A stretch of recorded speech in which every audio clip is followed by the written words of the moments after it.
Hey guys, it's Dr. May. How are you? Today I'm going to do part two of my four-part attachment series. So the first part was secure attachment. This one's going to be anxious-ambivalent attachment, which in adulthood is called preoccupied attachment. It's actually the most common attachment style for people with borderline personality disorders. So if you have BPD and you're watching this video, you might recognize some of your patterns here. Okay, so for that reason, it might be helpful for you just to kind of understand yourself a little bit better. Okay, whoop. All right, so anxious ambivalent or preoccupied attachment. Okay, so just a quick review. So what is attachment? So attachment is basically the relationship that gets established between an infant and a caregiver.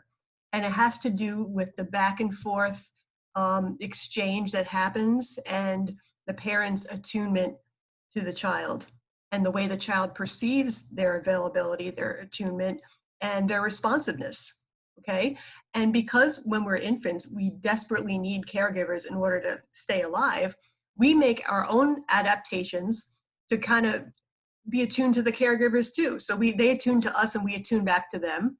And our neurological wiring gets set up so that we could survive with that particular type of caregiver.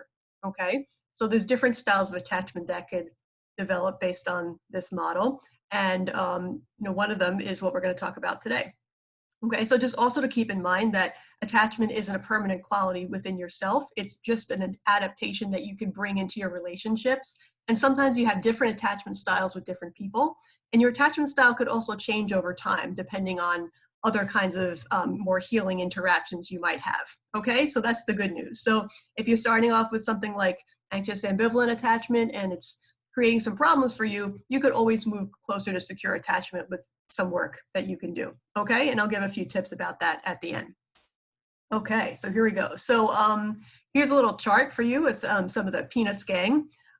So anxious ambivalent attachment is in the upper right quadrant. So this is Lucy. So this is a mix of high proximity seeking, so like doing a lot of work to get close to your caregiver, and high anxiety about abandonment. So really struggling with separation and fears of the person just not being there for you. Okay, so those two qualities are kind of prominent in anxious ambivalent attachment. Okay, so anxious ambivalent attachment is one of the insecure attachment styles. Okay, so that's as opposed to secure attachment, which I discussed in the other video. So in general, insecure attachment is kind of like that picture there, where there's a bit of a split. Okay, so instead of an inclusive wholeness like secure attachment, there's some experiences that are allowed and some experiences that are not allowed. And you have to put aside certain parts of yourself in order to maintain a connection with your caregiver. So you're not feeling as integrated and whole as if you were secure. Okay, so there's a sense of like fragmentation that develops because of that. Okay, so this is a model for this attachment style as well as avoidant attachment, which we'll discuss in the next video. Okay, so there's typical cognitive styles that are associated with insecure attachment. So in general, you feel more like your thoughts equal reality. Like if I think it, it must be true. Like if I think I'm a bad person, it must mean I'm a bad person. Or if I think that certain person doesn't like me, it must mean that he doesn't like me, right? So I'm treating my feelings and my thoughts as if they're facts. And it's more of an extreme black and white thinking, which is also kind of associated with emotional mind, okay? And the problem is when we feel like our thoughts are real, we feel compelled to act on them because we believe that's the reality. We don't question our thinking the same kind of way as with secure attachment. Okay, there's also more of a rigid quality to the thoughts, okay? So it's hard for you to think anything that you don't already believe, right? So if I really believe I'm ugly, it's hard for me to consider any other possibility, right? I kind of just get narrowed into that belief that I have. And I might have difficulty imagining feeling anything that other than what I currently feel. And that's kind of a typical quality of emotional mind. Like if I'm really depressed today, it's really hard for me to imagine that tomorrow I could feel better. I might feel like I'm going to be stuck in this rut forever. And if I really believe that, I might also feel more compelled to act out on my emotions, okay? And also, you cannot consider any perspective or course of action aside from the one you're committed to now. So that creates a problem because let's say I handle my emotions by engaging in a destructive target behavior. And I think that that's the only option I have. I can't really imagine handling it in a different way. So that really keeps me stuck in some maladaptive habits and patterns, right? Okay, so let's move on to the relationship qualities, okay? Look at this picture. I feel like this just really captures a lot of this kind of relationship because one of the main qualities we're going to talk about is a sort of kind of uncomfortable, intrusive attention from a parent or caregiver, okay? And just see how uncomfortable that girl looks with her mom just getting that close and touching her hair, like he's just seeping into her. Oof, yeah, you know that one, right? Okay. But anyway, before we get into that, I forgot I had this slide. There's a lot of ways that this attachment style has been described. And some people have kind of captured certain parts of it in different other kinds of patterns, okay? And they're all kind of clustering around the same thing. But to me, like the most organic way to see it is by looking at how it starts as an attachment pattern from when you're a baby and how that progresses through your life, okay? But if you have an anxious ambivalent attachment style now, you might be somebody that's always looking for a rescuer, right? Someone to kind of save you from your problems. You might have an external locus of control that someone's going to do it for me. In DBT, there's a concept called active passivity. And it means like you may not take the initiative to cope on your own, but you might be pretty good at trying to get people to help you out. Okay, active passivity. The favorite person dynamic is very related to this. You can see a lot about that in the video that I made about my favorite person. The special relationship from A Course in Miracles, which is also very similar to my favorite person. It's kind of like developing a very strong, clingy, dependent attachment on one person, whether they're a teacher, a mentor, a therapist, and kind of really getting consumed with that one pattern, with that one person. Having a codependent relationship could spring from an anxious ambivalent attachment, a kind of enmeshed core boundaries, kind of where do I start? Where do you begin? Where do your feelings intrude into mine? How much do I want to control you and try to prevent you from acting out, maybe drinking? Patricia Evans, who writes about verbally abusive relationships, talks about a dream person or a dream woman, and she mostly focuses on, let's say, a man developing a dream woman and reacting to his real life wife, let's say, as if she's a dream woman. And when the real wife starts acting like herself, he gets angry and starts getting abusive. Parents could also create a dream child as well. And when the parent, sees the child acting different from the dream child, they can start getting abusive toward the child. Also related to the concept of idealization. So putting someone on a pedestal, but then when the person doesn't fulfill your, ideals, they kind of fall off the pedestal and you get really upset with them, okay? So all clustered around anxious ambivalent. Okay, so as we talked about before, with that split, right, that some things are allowed and some things that are not allowed, you're going to see a pattern in some of these slides to come. Okay, so it starts with the parents being inconsistent, right? So sometimes a parent who's anxious ambivalent might relate to their child in an intrusive manner. So they might have poor emotional boundaries and their emotions and stuff just like seeps into the child. Like, see how that woman just feels like she's seeping into that girl and she can't even look because it's just too much. She's turning away because the mom is just intruding on her self-concept in a way, right? So you could experience the parent as overbearing or smothering or too clingy and dependent to you. And it makes you feel like there's not enough room for yourself, okay?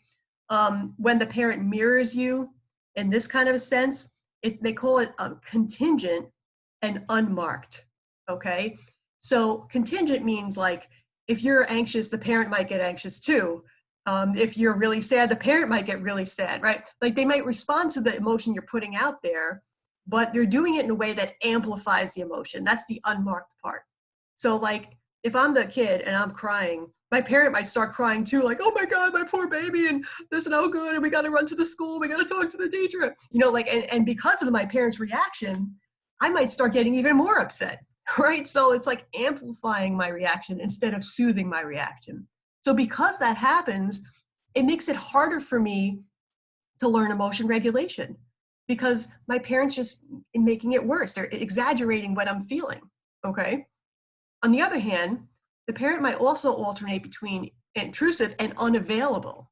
So if the parent themselves is overburdened with their own stuff, their own emotions, their own stressors, their own chaotic life of whatever's going on with them, there might be periods of time where they're not so available to you because they're so wrapped up in their own stuff. Kind of like the woman in the picture, like she looks really stressed out and overburdened and her kids are just running around the background, right? So there's times when your parents are overbearing and there's times when they're not around at all. So it's very inconsistent. And that makes you feel insecure, right? When it's not that consistent responsiveness, it's hard to feel comfortable with yourself, okay? Another related pattern that you see sometimes is like the parent might get really freaked out and upset about little things and then ignore things that are a big deal. Like let's say the kid smoking marijuana or using drugs, and then they yell at them for leaving socks on the floor and they freak out about that. But they're ignoring the fact that the kid's using drugs, right? It's sort of like it's a little bit backwards. It's not in proportion. There's not a sense of like priority. It's all emotional based, okay? Sound familiar? Okay. Okay, so because of the inconsistency, right? You as the child also have inconsistent feelings back toward the parent, okay? Or toward current attachment figures such as partners, okay? So on the one hand, you might feel rejected and abandoned because the parent's not really reflecting and mirroring you very well, right? So you feel alone with your feelings, or they just might be unavailable, so they're not there to really mirror you much at all. But other times you also had that strong feeling of being loved and held, because when they are available, sometimes they're very loving, they're very intense, they're very caring, right? But it's hard to trust it because it's not there all the time. There's other times when they just might not be that available, and you don't know who you're going to get because they might be moody themselves.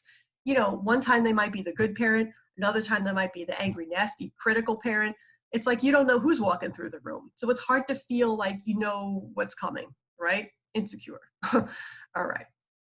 And so therefore, also, you might struggle with things related to separation and reunion. Okay, so I did put pictures of children here because it starts when you're a child. So, let's say the little girl on the left has a hard time letting go of her mom when her mom needs to leave for work, right? She has a really hard time upon separation. She gets really clingy. She doesn't want to let go, right? But when the parent comes back after a separation, the kid's feeling upset about that abandonment, right? You're feeling like, I'm a little mad at you for leaving me. I feel a little betrayed. I feel like a little less trusting. So you might kind of shun them or get a little mad when they come back. It's hard for you to restore the good feelings upon reunion, okay? But this still continues in adulthood, right? So if you're somebody who has a hard time if your partner's going out for the night or is going away for the weekend or has extra hours at work that you weren't expecting them to have, you might get really upset. Like you might really have a hard time about that separation and perceive it as a rejection or abandonment. And then when they come back, because you were upset about that, it might be hard for you to get over it right away. Okay, so it's childhood through adulthood. Okay, this is really important too. So based on prior interactions with our parents, we developed two main models of self and other with this type of attachment style. So one is a distressed self in the face of an inconsistently available other, right? So I might feel like the only way to make my caregiver or attachment person more consistent is to stay distressed, to amp up the signal cry, to make sure my emotions stay strong and stick around so that when my attachment figure comes by, I have something to show them, to seek reassurance and get that loving feeling back, okay? It might be the only thing I've figured out that keeps them a little bit more predictable. Because if I'm just okay, they may not be around that much. So then it becomes, yeah, I can take care of myself. I feel pretty good. So I'm an autonomous self in the face of an abandoning other, right? So people don't stick around when things are just average or okay. They just kind of think, all right, she's fine. I'll just do my own thing, right? So this becomes problematic later on, right? So now I've been through this attachment style. I'm struggling in my life a little bit. I have difficulty managing stressors and emotions because I never was really regulated that well by my parents. I'm having some roller coaster episodes in my relationships, struggling. Okay. And now I'm going to therapy, right? So I develop a favorite person relationship with my therapist. And I want my therapist to stay around for me. I'm really attached, you know, but I'm afraid now if I get better, the therapy is going to be over. So it becomes now an autonomous self in the face of the abandoning other again. The only way to keep my therapist around and active is to be a distressed self in the face of this caring person. So it makes it harder for you to work on recovery if that's the model you're working from. Okay. So if you feel like you're stuck, there might be some of this going on in an unconscious way that's keeping you sick instead of allowing yourself to get better. Because getting better and being independent meant rejection. Okay. So think about that. Okay. Really try to mull this one over. This is important. Okay. Another main thing, okay, is because the care you got was inconsistent, because your parent wasn't consistently good at meeting your needs and, you know, sometimes became abandoning or sometimes became critical. When things are good, it's hard to really take it in and trust it. Okay. So as much as you want the good attachment, as much as you want the care, when you get it, you don't trust it. So you push it away. Okay. So it's like water coming through that strainer. It's like it seeps through you and it feels like you never got it at all. And you keep reaching for it. But no matter how much you get, you don't really take it in. So it feels like you never really got it at all. You get what I'm saying? So it's like you had this receiving difficulty. So you might find yourself now in a partnership with somebody who's trying to love you and you feel like, I don't know if I deserve it. Or I feel like I'm an imposter. Like if he only found out the real me, he would never love me. Or like, I don't know, like you kind of come up with ways not to take it in. Okay. But this is left over from before. All right. And because you're afraid of abandonment, you're on higher alert, right? You might be scanning the person all the time, like a detective, looking for any little clues that the person might abandon you, right? So your boyfriend says, I'm going to be an hour late from work today. I'll be home after dinner. Now it's like, oh my God, is that a sign he's going to abandon me, right? Or you're walking down somewhere and he glanced at a girl walking by and you go, oh my God, it must mean he's going to abandon me, right? So you're on high alert, you're hyper vigilant about these clues, okay? And because you're afraid of rejection and abandonment, you might be more passive in your relationships. You may not be the one to like make the first move or to like initiate a connection because you're afraid it's just not going to work out. You're afraid of the hurt. So you might wait for people to come to you and you may not reach out yourself. Okay.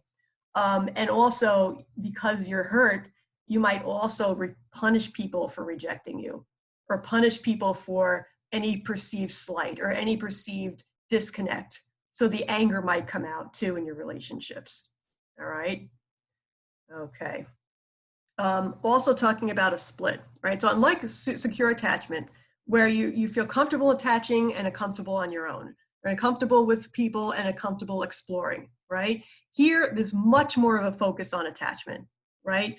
You're fixated on the person. You think about the person all the time, right? You have a hyperactive attachment system and an inhibited exploratory system. So you over-focus on the relationship, you over-focus on the person, and you want the person to over-focus on you, okay? You rely on them for your self-worth. You rely on them for your self-validation. You rely on them to help you regulate your emotions, right? There's much more of a dependency here. You think that they're the ones who are supposed to fulfill your needs, okay? So there's much less taking the initiative to do certain things independently because you're waiting for the other person to do it, okay?